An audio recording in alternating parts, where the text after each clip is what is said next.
Welcome to District 32, immersion, inspiration for ambitious business owners with big dreams. Hello, my name is Lorraine Garvey of District 32, and I am really excited to be talking today with Paul Roach of Delta Business Services. How are you going, Paul?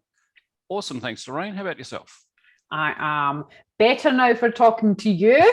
I love to get into the nitty-gritty because the learnings that I get from doing these videos are brilliant. And today we're talking about the cash flow series. So I'm really excited to learn what you've got to, how you're going to enlighten us and the tips you're going to give around that, Paul.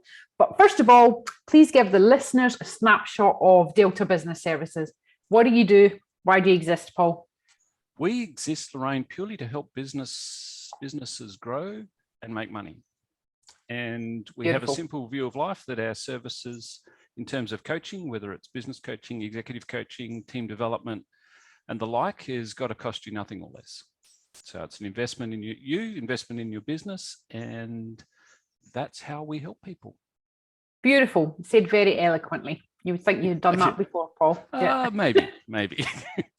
Right. So today we're talking about the cash flow series. You're going to give us three short tips. And the first one in this video, we're going to talk about looking after yourself. What's that got to do with my cash flow, Paul? It's a weird one, isn't it? You think there's no correlation, but there is a direct correlation. Okay. Tell us more. Yeah, let's go back a step and let's just put things in perspective a little bit about how we've all been traveling for the last couple of years.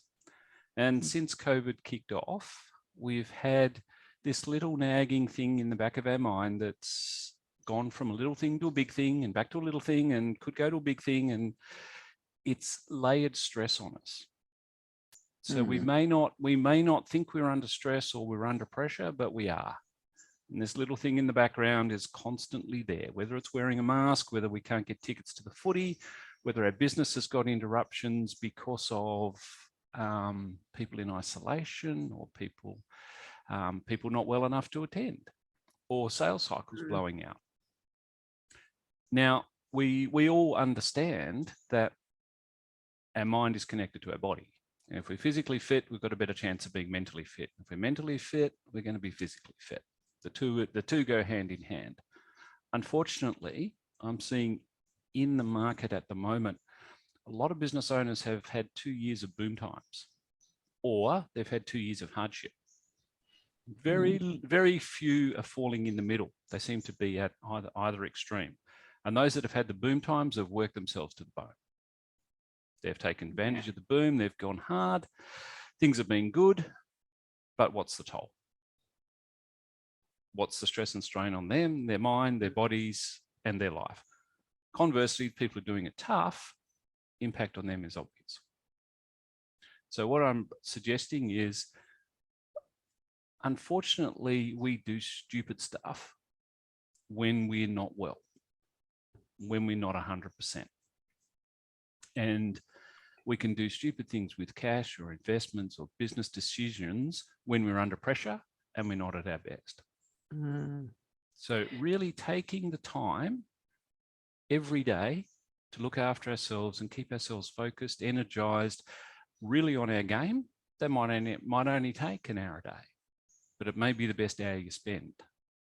Just keeping ourselves calm, keeping ourselves focused, letting us make good decisions and have some good personal goals to go for that are away from the business, to keep our life in balance. I'm gonna dig into that just a little teeny bit, Paul, because now that you've said that, I know of people at either end of the spectrum.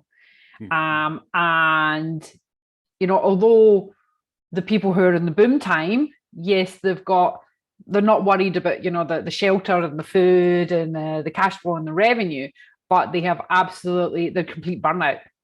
Absolutely complete burnout, and still putting the foot to the pedal to keep going.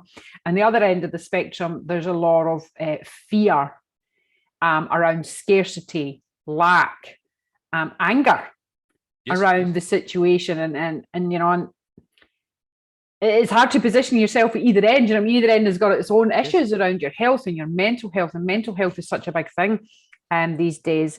And so what you're saying there, Paul, is we have to take stock of that, because we do make silly decisions. That might be taking a loan out, or it might be taking on new clients that you can't service, or it might be bringing on new staff, or it might not be bringing on new staff, whatever that is. Yep. But we're not, I guess you're saying we're not thinking clearly when our body, or we're under stress, we don't have clarity. Yeah, absolutely. Absolutely. And we're not taking the time to think through the decisions that we want to make. So we make them and then try and work them out afterwards. So let me just dig into that a little bit, Paul. So you were saying there, you know, it might take an hour a day for us to sit and to be quiet and just to focus. So are you suggesting, is that a planning session? Is it putting my feet up in front of the TV? Is it on a phone? Definitely not the TV, Lorraine. Definitely So what are we doing for that hour? You know, or is it 10 minutes throughout the day, several times? What does that look like? What are we actually doing? I am a big fan of meditation. Yeah. Just absolutely. taking time to exercise, taking time to meditate, just taking time to let the brain be still. Okay. And manifesting, whether you believe in it or not, it can be a big part of that. Because what you focus on, what you focus your energies on is what you're going to get. And if you focus on scarcity, as you were mentioning before, people are under pressure, there's scarcity. So they're focusing on scarcity, that's what they're going to get. So 100%. And we'll dig into the science of that in another interview, Bob, on how that actually happens. But I love that. Yeah. So it's like setting your mind for the positive and keeping yourself focused on that. Now, meditation, for example, it's a really difficult thing for people. They're so wound up that to actually stop and meditate, real challenge. That's right. But the more you do it, the better you get. The better you get, the more you get from it. Now, that can be as simple as 20 minutes twice a day. And if you haven't got time to meditate 20 minutes twice a day, you need to meditate an hour a day twice a day. You know, that's the theory of it. That's one of my favorite sayings there, Paul. I usually say it's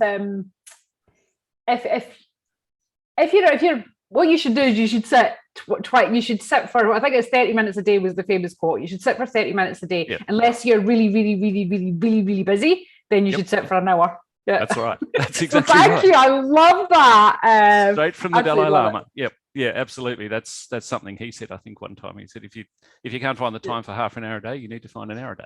Yeah. No, it's like it's just one of those things. And finding the time actually helps you speed up your business because you're focused on the important things. We get bogged down in little stuff. And what are the top 3 things that move your business forward? Well, you know, maybe it's actually learning to say no. Because people haven't learned. That's the hardest. It's the hardest word for an entrepreneur to say is no. Yeah. Can't do it. There's a whole book on it. Learn to say no. Yeah. It's like, you know, you've got like I've got clients that are doing, you know, stupid hours. They're worn out, every sign of burnout under the sun. And then you ask them, could you possibly say no to somebody? And it's like, well, I can't. Well, let's go home and practice it. Learn to say no. And once they say no, they feel better. Okay. And sometimes you've got a capacity in your business. If you go over your capacity, you burn yourself out. And burnout, it's not a pretty thing. Well, burnout equals no cash flow. That's right. Health equals cash flow. Planning equals cash flow. Focus equals cash flow. Being running around like a crazy person. Yeah. Look, there's a lot of businesses out there that are absolutely booming and flat out, but not making any money. That's right. They've lost focus on profitability, lost focus on cash flow, but they're flat out. And I'm like, seriously, why? Why are you doing this? You know, you're better off putting your hand on the desk and smash it with a hammer a few times a day. That's what I've suggested to a few clients. You know, you might as well do that because you know it's going to hurt. If you're in the burnout phase, you don't know it's going to hurt until it does. That's right. So yeah, cash flow, your business will run at an optimum. Excuse me. And when it's running at an optimum, you then make a decision whether you want to grow it or not. But going past your optimum is going to squeeze your profit, squeeze your cash flow in the long term. If that continues, the downward trend can be pretty savage. Beautiful. Thank you very much, Paul. So Tip number 1 then is Look after yourself to look after your bank balance. beautiful. Thank you very much. And I look forward to hearing tip number 2. You've been listening to District 32, immersion, inspiration for ambitious business owners with big dreams.